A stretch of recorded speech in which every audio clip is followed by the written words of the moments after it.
Good afternoon, Eeveelution Nation, and welcome to another Pokemon Sword and Shield leak video. Now, in this leak video, we have a supposed Nintendo Direct announcement.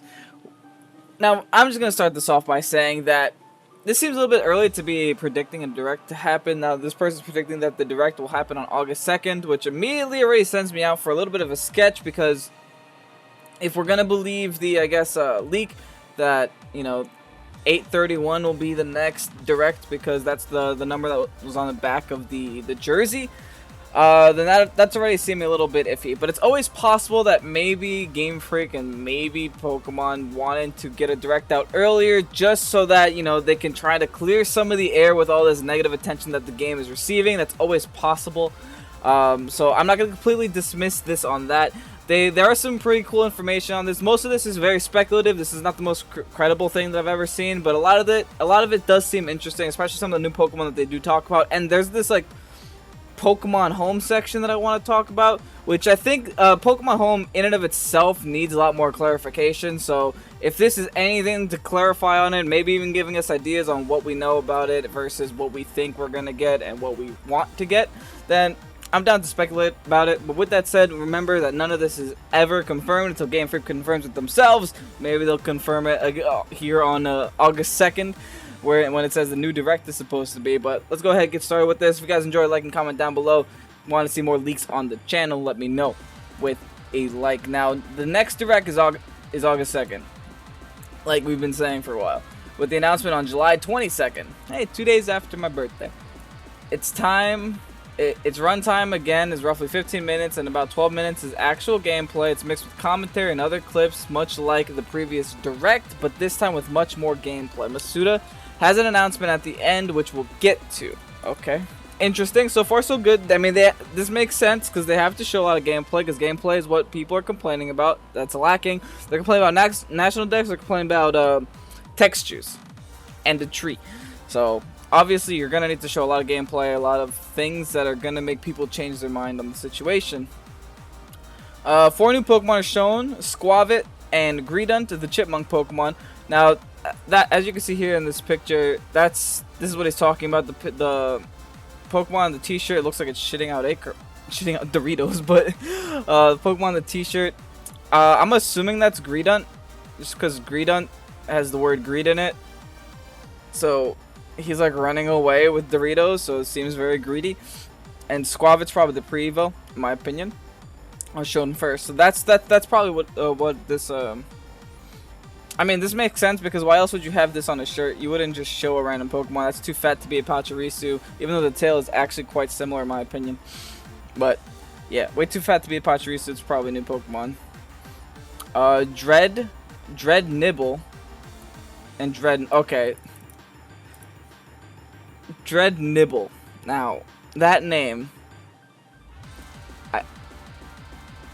See, Pokemon has had stupid names in the past. And GameFreak has chosen stupid names in the past. Drednaw and Drednaw. I mean, that's exactly what you'd expect it to be. I mean, it could just be either very stupid or just, what GameFreak decided to go. But yeah, that'd be Drednaw's Babymon. So that's nice. And shown next, and finally, Tulera, probably based on a peppered moth. Now that's interesting. We have another moth Pokemon. We've had a couple of moth Pokemon in the past. A couple I can think of is not Vivillon, that's a butterfly. Dustox is a moth? I believe Dustox is a moth. Greedent looks like okay, so that is Greedent. Greedent looks just like the image attached. It's very lazy and in the wild area. It can be encountered near berry trees. They sit underneath eating, but try to run when you get close. It's very slow and easy to run after. You can also find them in the earlier routes. It's pure grass. Now this is interesting, because I know that the credible leak did say that the Chipmunk Pokemon is found by shaking the tree, and then sometimes berries fall, and sometimes the Pokemon encounters happen. But I think what people were assuming from the original May 27th confirmed leak was that they would fall and the encounter would just happen, but this post is saying that, they fall and then they start to run and you have to chase them, which is pretty interesting. I mean, they have a lot of overworld sprites, so it makes sense. It's not completely unheard of to see a Pokemon run around. And pure grass typing. I'm okay with the grass typing. That's pretty cool. I thought it was gonna be grass normal because most rodent-y things are normal, but pure grass is definitely interesting. Squavit is much slimmer and is a quadruped. Okay, so this would be a biped. Its tail is longer and bushier with some leaves sticking out of on the sides. Oh, but this isn't a quadruped, so that wouldn't be it. I mean, like, he literally has a bushy tail with leaves, but whatever. It has webbing between each arm and leg and is clearly based on a flying squirrel or sugar glider. It uses the tail leaves to help direct itself as shown while it's flying in the wild area. You can encounter them by interacting with larger trees in later areas of the wild area, but not in the wild. During the encounter, it will fly out of the tree and you have to chase it. Its typing is grass flying, but is only shown flying during attacks or random short animations. Okay, so are these two different Pokemon? Or are these evolutions? Because Greedon sounds like a pre-evo. Then, because you're adding a typing. I assume that these were, you know, evolutions of one another, but I guess not. Interesting. Because if Squavit is grass flying, then Greedon probably turns into Squavit.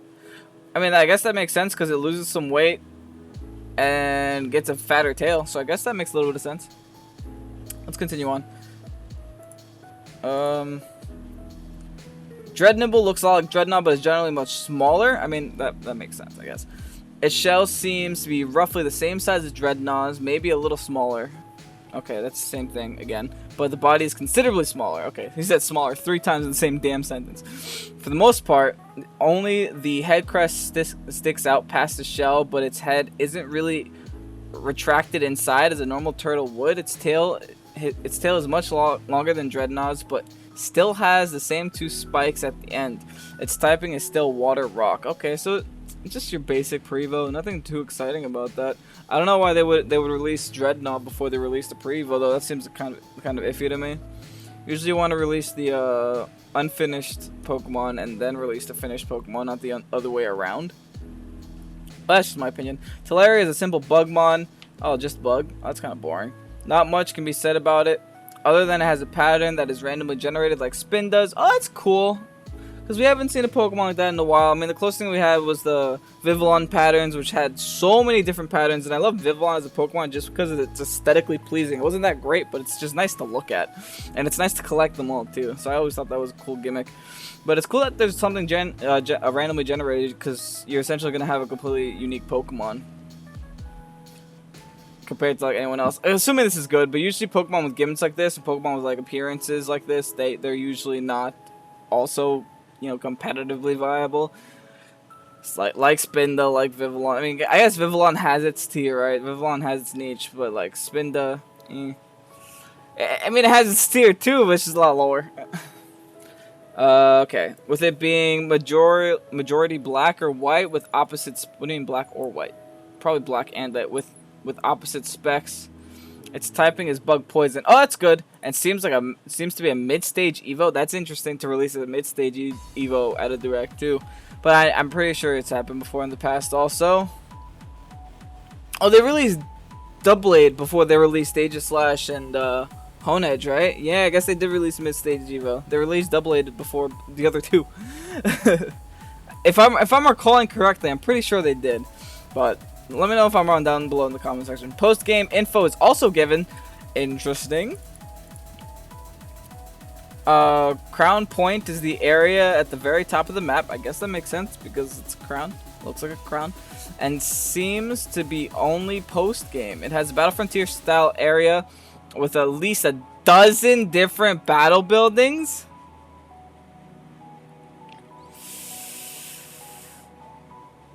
I don't know about that one, man. A dozen's a big number. A dozen is a huge number of battle buildings. What do you guys think? Because I'm sketched out by that one. Just because everyone's expecting this game to be an unfinished product. So when you say there's a dozen post-game battle buildings, essentially the Battle Frontier, that's ridiculous. But I mean, it would make a lot of sense because in ORAS they said Battle Frontier is coming. That doesn't have to necessarily mean it's in Oras. I mean, it could be in a later game, and essentially they're bringing it back according to this leak. I don't know. Like I said, I'm sketched out by that one. But if that happens, what do you think? If that happens, here's what I'm gonna ask. Here's a question. If they have a Battle Frontier with 12 different battle buildings, would you be okay with some of the Pokemon not be available in the national decks? Because I know Battle Frontier is something that a lot of people wanted, and if this game has that much post-game content, then I understand why they couldn't fit it. But 12? Holy crap. Battle Factory from Gen 4 is one that caught my eye specifically. Most battle facilities from previous gens are included, but I didn't see Battle Pike from Gen 3 or Battle Train from Gen 5. They ended the segment saying something like this. This is only a fraction of the opportunities you can explore in Crown Point, and we're excited to bring you information on the post-game Galar in the future. That sounds so Game Freak. This is the most Game Freak like sentence I've ever read.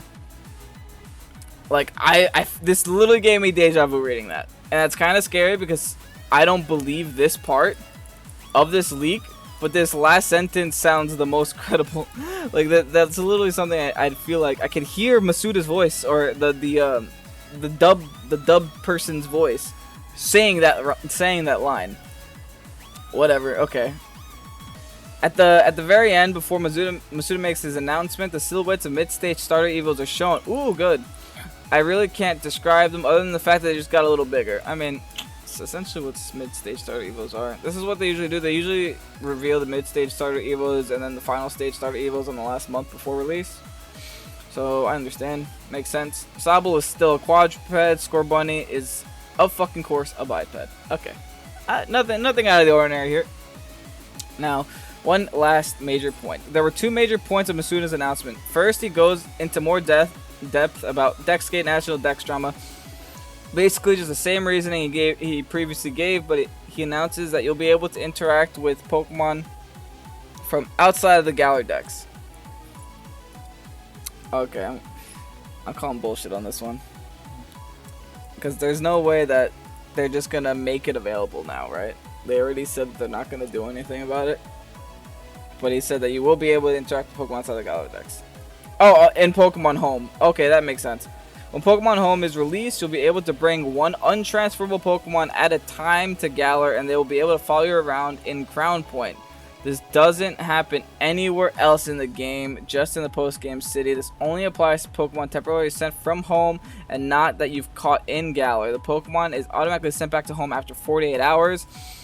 It's played off as exotic companion rental in-game. But here's my problem with this. If they have the animations in the game and they have everything in the game already, why not just put it in the game, right?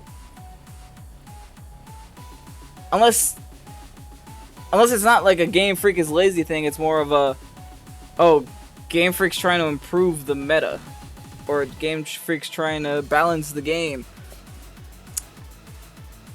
But it is a time constraint, and it is, I mean, according to what everyone's been saying, it is a time constraint, and it is like a size problem, quote unquote.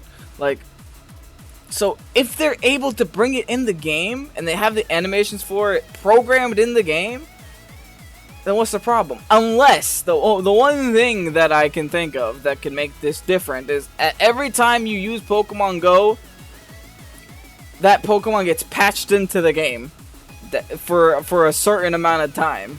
But that's just so much extra work, it makes no sense. And this whole 48-hour thing, that would require like 24/7 attention or 24/7 internet access.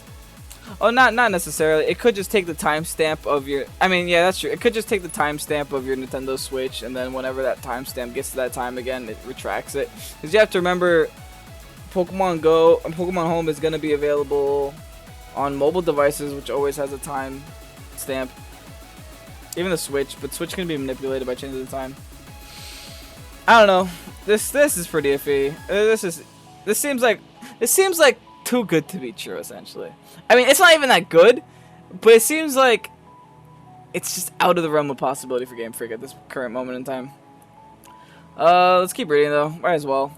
This doesn't happen anywhere else in the game. Just a post-game city. This applies to only Pokemon temporarily sent from home and not that you've caught in Galar. The Pokemon is automatically sent back to home after 48 hours. It's played off an exotic companion rental in-game. You will not be able to battle to trade any home companions you bring. When they say to battle, they mean to battle with? The next point is rather small, but still noteworthy. He announces Pokemon Home will be free upon release, but will have monthly plans. You'll be able to keep up to 2,000 Pokemon at home for free, and each additional 1,000 slots is a purchase of $3. 2,000 slots is more than enough for me, to be honest.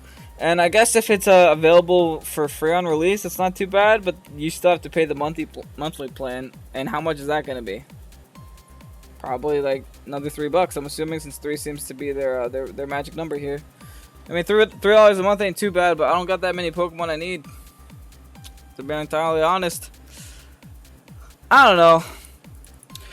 I mean, this poster could be making an ocean out of a puddle here, because he did just say you will not be able to battle to trade any home companions you bring. So it might just be like a camping thing. Like, you might be able to just bring a Pokemon in, play with it for 48 hours by touching its head or something, and then send it back. I don't think it's going to be available to walk around to battle with and to use. And if that's the case, then I understand that Pokemon's not a physical entity in the game, which means it's a very simple code. You just literally have to take the animation of like Pokemon to me and add it and smack it on into the game with prettier design. Like, that does not take a lot of space or time to do. But okay, like, what do you guys think about this? I know this video is a little bit more all over the place than all my other videos, but that's because this person has a lot of interesting ideas. But so much of this is too good to be true, in my opinion. But with that said, I hope you guys did enjoy. If you did, like and comment down below.